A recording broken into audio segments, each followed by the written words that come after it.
नमस्कार, मैं सूर्यकांत तिवारी एक व्यवसायी हूं तथा पिछले 20 वर्षों से कोल के साथ विभिन्न प्रकार के व्यवसाय करता आ रहा हूं। सामाजिक क्षेत्र से जुड़ा हुआ व्यक्ति हूं और अपने सामाजिक उत्तरदायित्व का निर्वहन करते हुए व्यवसाय करता आ रहा हूं।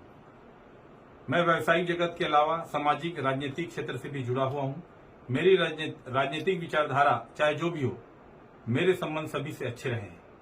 जब प्रदेश में भारतीय जनता पार्टी की सरकार थी तब भी मंत्रिमंडल के वरिष्ठ जनों और भाजपा पदाधिकारियों से मेरे बहुत मधुर संबंध थे।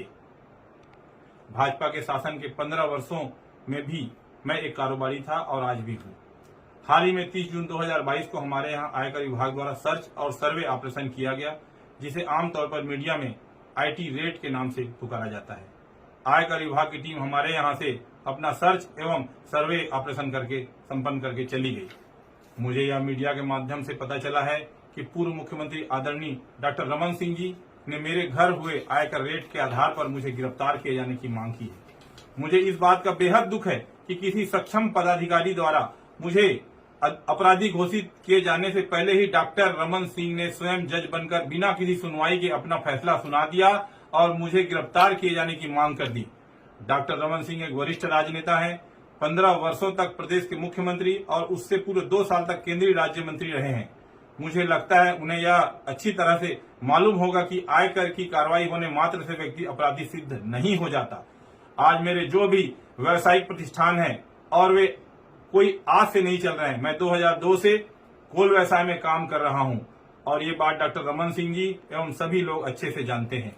मेरे घर पर आयकर द्वारा जो सर्च एवं सर्वे किया गया, उसमें अगर कोई भी संपत्ति प्रश्नाधीन होती है या कहीं टैक्स संबंधी कोई बात आती है तो उसे निराकरण की एक निर्धारित व्यवस्था है। यदि हमारे प्रतिष्ठानों पर कोई टैक्स दायित्व निकलेगा तो उसे हम चुका देंगे। हम व्यापारी हैं, कोई अपराधी नहीं है। डॉक्टर रमन सिंह जी, फिर भी यदि आप मुझे अपराधी घोषित करके जेल में डलवाना चाहते हैं तो मुझे स्वीकार है, लेकिन जेल के जिस सेल में मैं रहूंगा उसके ठीक बाजू वाले सेल में आपको भी रहना होगा, क्योंकि आपका कार्यकाल भी कोई बेदाग नहीं रहा है। आपके कार्यकाल में आपके मंत्रियों पर जमीन की भारी मात्रा में अफरा तफरी के आरोप लगे थे। उसके लिए आपको भी जेल जाना चाहिए। आपके पुत्र अभिषेक सिंह उर्फ अभिषाक सिंह के नाम से पनामा पेपर्स रंगे हुए थे। टैक्स हेवन देशों में बैंक खाते खोलकर अपनी काली कमाई छिपाने के आरोप लगे थे। आपकी जिम्मेदारी भी आपको स्वीकार करके जेल जाना चाहिए। आपके कार्यकाल में हजारों करोड़ रुपए का नागरिक आपूर्ति निगम घोटाला हुआ था।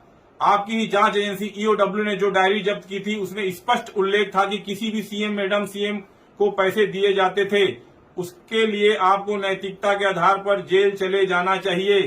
प्रदेश के बच्चे में चर्चा थी कि सीएम हाउस में बैठे आपके कुछ स्वजन प्रदेश में तबादला उद्योग चला रहे हैं और इतनी कमाई कर रहे थे कि घर पर आपको नोट गिनने की मशीन लगानी पड़ी थी।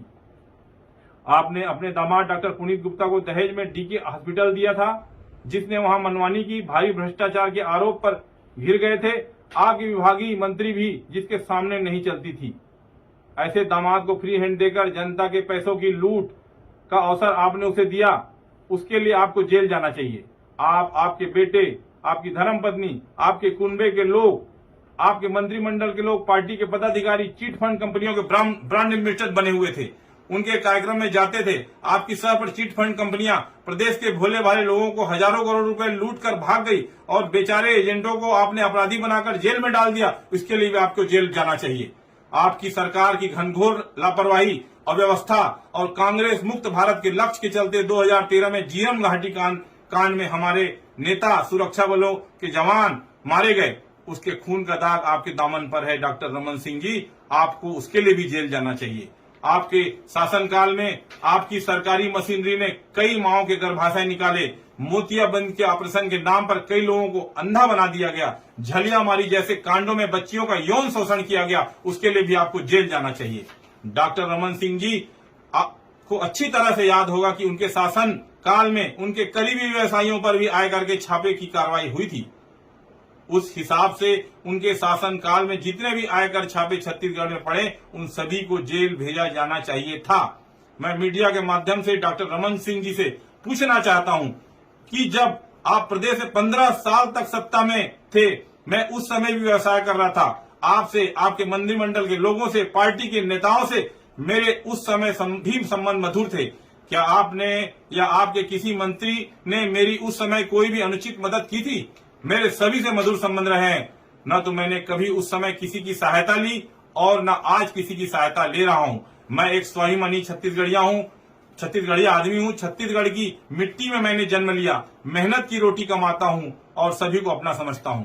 मुझे अब बात समझ नहीं आ रही है, डॉक्टर रमन सिंह आयकर विभाग की इस कार्रवाई को क्यों राजनीतिक रंग देना चाहते हैं। मैं आपको बताता हूं डॉक्टर रमन सिंह जी क्यों इसे राजनीतिक रंग दे रहे हैं। 30 जून को आयकर विभाग ने हमारे यहां छापा मारा। आयकर की छापामार टीम ने हमारे यहां घर पर छापा बोला, हमारे घर के लोगों को भयभीत किया। आयकर की टीम को अधिकार नहीं होता कि वो सर्च एवं सर्वे की कार्रवाई के दौरान किसी से मारपीट करे, लेकिन मुझे आयकर टीम द्वारा मारपीट की गई। 3 दिन तक मुझे सोने नहीं दिया गया। मुझे बहुत प्रकार से मेंटली और फिजिकली टॉर्चर किया गया। आयकर टीम के अफसरों ने मुझ पर दबाव बनाया कि मैं किसी प्रकार से अपने व्यवसाय में मुख्यमंत्री सचिवालय की उप सचिव श्रीमती सौम्या चौरसिया का नाम जोड़ दूं, बयान दे दूं उनके खिलाफ। परंतु जब मेरे किसी भी व्यवसाय से उप सचिव सौम्या चौरसिया जी का कोई संबंध ही नहीं, तो मैं ऐसा झूठा बयान कैसे देता।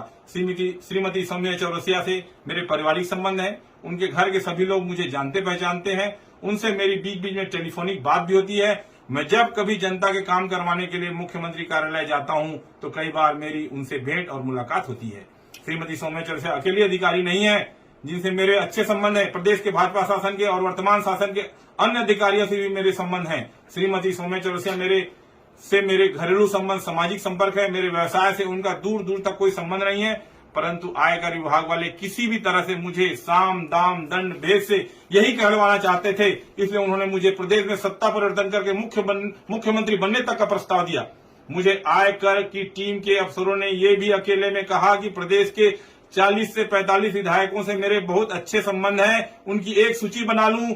बाकी विपक्ष के विधायकों के सहयोग से प्रदेश में सत्ता पलट हो जाएगी और आपको मतलब मुझे छत्तीसगढ़ का एकनाथ शिंदे बना देंगे। इसके लिए मुझे अपने व्यवसाय से श्रीमती सौम्या चौरसिया का नाम जोड़कर बयान देने कहा गया, जिससे मैंने साफ इनकार कर दिया, जिसके कारण हमें आयकर वालों ने इतना टॉर्चर किया। मैं एक व्यवसायी हूं। लोकतंत्र में और इस देश के संविधान में, इस देश के कानून में मेरा पूरा विश्वास है। मेरे साथ आयकर विभाग के लोगों ने जो भी किया है, जितना भी मुझे टॉर्चर किया, मुझ पर अमानवीय दबाव डालकर जो भी झूठे बयान दिलवाने का प्रयास किया गया, उसके विरुद्ध मैं न्यायालय की शरण में जाने वाला हूं। कितने दुख की बात है कि केंद्रीय एजेंसियां केंद्र सरकार के एजेंट के रूप में विपक्ष शासित राज्यों में तख्ता पलट करने के लिए इस हद तक गिर गई हैं। इसीलिए आज देश में धारणा बन गई है कि केंद्रीय एजेंसियां विपक्ष का दमन करने का हथियार बन गई है। केंद्रीय एजेंसी कार्रवाई करती है, डॉक्टर रमन सिंह या धर्म कौशिक जैसे बड़े लोग उसे राजनीतिक रंग देकर उसका लाभ उठाने का प्रयास करते हैं, जो कि उचित नहीं है। यदि किसी प्रकार के नियम कायदों को लेकर कोई चूक हुई है तो उसे सुधारा जा सकता है। उसके लिए एक राजनीतिक तमाशा खड़ा करने की कोई आवश्यकता नहीं है। यदि व्यापारी होना, कारोबार करना गुनाह है, यदि जीवन में उन्नति करना अपराध है, यदि नियम कायदों की चूक हो जाना अपराध है, तो मैं बेशक अपराधी हूं और मुझसे वैसा ही बर्ताव किया जाए जैसे एक अपराधी से किया जाता है। मुझे कोई आपत्ति नहीं है। जो भी कानूनी व्यवस्थाएं होंगी मैं उसको पूरा करूंगा, पूरा करता आया हूं। लेकिन कृपा करके मेरे घर पर पड़े आयकर छापों को राजनीतिक खेल मत बनाइए, उसे सियासी रंग मत दीजिए मुझ पर, या उपकार कीजिए। मेरे घर पर पड़े इन छापों को बढ़ा चढ़ाकर न देखा जाए। इसे आयकर विभाग की कार्रवाई रहने दिया जाए। इसकी मनचाही व्याख्या मत कीजिए, मनचाहे अर्थ मत निकालिए। और मैं आज आप सभी के माध्यम से स्पष्ट कह रहा हूं कि यदि मेरे साथ, मेरे परिवार के साथ कोई अपघात होता है, किसी सदस्य के साथ कोई दुर्घटना होता है, तो उसके लिए केंद्रीय आयकर विभाग तथा प्रदेश भाजपा के वे नेता जिम्मेदार होंगे जो प्रदेश में सत्ता परिवर्तन के लिए मुझे बलि का बकरा बनाने की साजिश कर रहे हैं। मैं महात्मा गांधी के आदर्शों पर चलने वाला व्यक्ति हूं। मैं अन्याय के खिलाफ आखिरी सांस तक लड़ूंगा। मैं झूठ के खिलाफ अपने आखिरी दम तक संघर्ष करता रहूंगा।